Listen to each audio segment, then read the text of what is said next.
Okay, we're on Yevamot Perek Bet, Mishnah Bet. In order to understand this Mishnah, which continues with Eishet Achiv Shelo Haya Ba'olamo, which is Eishet Achiv Shelo, that's a continuation of the last Mishnah. We just have to briefly go over what we learned in the last Mishnah. We learned Shimon dies. These are two brothers. Okay, forget the mother and the father. These two brothers. Shimon dies. Okay, and then we said, and then Levi was born. Okay, and then, I can't do that. And then Levi was born, and then Reuven did Yibum on Chava. Okay, so therefore, he was born before Reuven did Yibum. And then we said, and then Reuven, and then the poor guy died. Okay? And the whole thing died. So in that case, we said, both Chava is Asura, meaning before he was born, Levi was born, before Reuven did Yibum. So therefore, Chava is, of course, as we said, Eishet Achiv Shelo Haya Ba'olamo. And Leah is also Sarat Eishet Achiv Shelo Haya Ba'olamo. I'm having trouble clicking on this whole thing. Leah is Sarat Eishet Achiv Shelo Haya Ba'olamo. You get the point. Let's reset. Because our Mishnah is subtly different. We have to have all that in order to understand our Mishnah. Okay? Levi is not yet born yet. The Mishnah says the following. Shnei Achiv Umet Echad Mehem. So in this case, we have our two brothers and one of them dies. V'yibem Hasheni et Eshet Achiv. So in our case now, this case, the brothers died, and now Reuven does Yibum on Chava. Okay, so therefore, Chava is no longer Yevamot. She's Yevamot only vis-a-vis Reuven. Okay, there's no Zikah Yibum. There's no reason to do Yibum. There's no need to do Yibum. And then the Mishnah says, Ve'achar kach noda lahem ach v'amet. And then the new brother, then Levi was born. Okay, then Levi was born. Right now Levi is born once they're already married. And now, poor Reuven dies. Okay? The question is as follows. Is Chava still Eishet Achiv Shelo Haya Ba'olamo or not? Says the Mishnah. Well, she's Eishet Achiv Shelo Haya Ba'olamo. 1 second. Right. She's always Eishet Achiv Shelo Haya Ba'olamo because she was married to Shimon before Levi was born. What about Leah? Is Leah considered Eishet Achiv Shelo Haya Ba'olamo or not? So the Mishnah says, Harishona Yosei Mishum Eishet Achiv Shelo Haya Ba'olamo. So in this case, the first one is Eishet Achiv Shelo Haya Ba'olamo. Vashniya Mishum Sarata. Just like we learned in the last Mishnah, it doesn't matter, according to the Tanakama, it doesn't matter that Reuven did Yibum before Levi was born, because Chava was always Eishet Achiv Shelo Haya Ba'olamo, and therefore Leah is her tzara. On the other hand, just like we learned in the last Mishnah.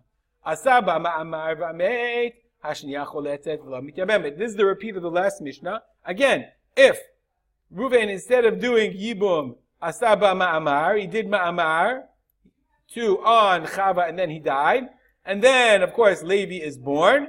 Okay? And now, the second one is now, 1 second, and Levi is born, asaba, then Levi is born, and then Reuven died. Again, he did ma'amar, Levi is born, and then Reuven died.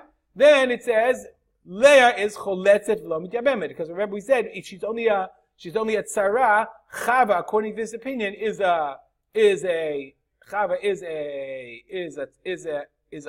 She's an erva, and Leah is a safek erva. That's what we learned in the last Mishnah. On the other hand, but now we have another opinion. Rabbi Shimon says miyabem le'ezu mehem sheyirtzeh, or choletz le'ezu mehem sheyirtzeh. Rabbi Shimon is going back on the first case, not on the Ma'amar case. El areisha kai. Diktania Rishona Asura. The Tanakam in this case said the first one is Asura. The Ka'amar Rabbi Shimon. Rabbi Shimon says, no. Kevan Shenolad Kvarnit Yabba. Remember, in this case we said, let's go back to our chart. Levi, okay, there's no Ma'amar. Here in this case is Yibum. Okay, Reuven did Yibum before Levi was born. So now, and Reuven was still alive at that point. Poor Reuven is still alive. Oops. I'm just trying to click on the right thing. Reuven is alive. He's married to Chava. There's no problem at all. He was miyabem Chava. So now he has two wives, Leah and Chava. And now Levi is born. There's no what's called zikat yibum on Chava. There's no zika. There's no connection. There's no requirement for Levi to do anything or for any brother to do anything. Why? Because Reuven already did yibum. Let's go back to the Bartanura. Okay? Lo haita al zeh bezikat nisu'ei achiv harishon me'olam. This is called zika. Okay? Levi was born after Reuven already did Yibum. So Chava has no zika on her. If we look at it this way, we can look, the Rabbi Shimon says, listen, before Chava, before Reuven does Yibum, Chava has Zika. Somebody's got to do Yibum. Now in this case, the only person relevant is Reuven. If Levi is born before Reuven does Yibum, then both of them, then the Zika falls on both brothers. But in this case, once Reuven does Yibum, says Rabbi Shimon, there's no longer that Zika on her.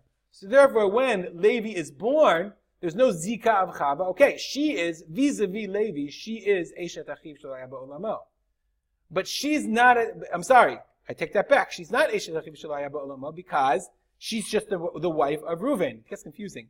So she's not Eishet Achiv. Therefore, when Reuven dies, according to Rabbi Shimon, when Reuven dies, says Rabbi Shimon, Miyabem le'ezeh shiyirtzeh. He can marry either one or chales ezeh shiyirtzeh. Therefore, neither one of them is an erva.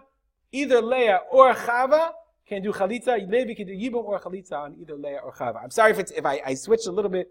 It sometimes gets confusing.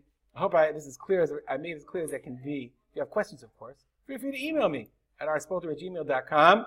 Generally about these Mishnah and Yevamot, it's hard, it's complicated, and I'd love to hear from you if you have comments or suggestions about ways to make it more interesting. We'll dedicate our learning to the memory of my father, Rav Simcha B. Yitzchak Kalman. Have a good day.